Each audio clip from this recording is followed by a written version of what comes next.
perhaps on Paley's natural theology.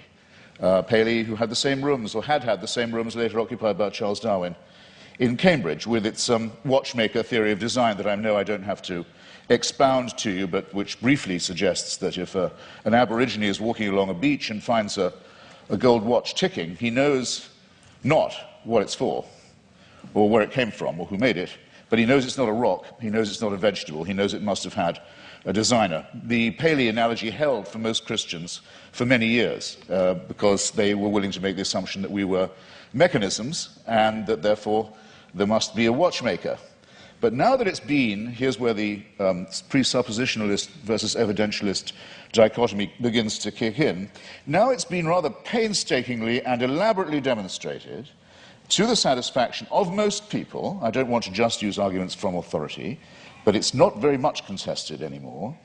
that we are not designed as creatures, but that we evolved by a rather laborious combination of random mutation and natural selection into the species that we are today. It is, of course, open to the faithful to say that all this was, now that they come to know it, now that it becomes available to everybody, now that they think about it, and now that they've stopped opposing it or trying to ban it, then they can say, actually, on second thought, the evolution was all part of the design.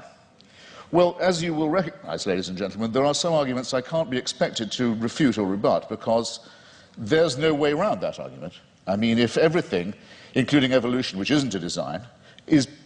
nonetheless part of a divine design, then all the advantage goes to the person who's willing to believe that. That cannot be disproved. But it does seem to me a very poor and very weak argument, because the test of a good argument is that it is falsifiable, not that it's unfalsifiable. So this, I would therefore, this tactic or this style of argument, which we've had some evidence of this evening,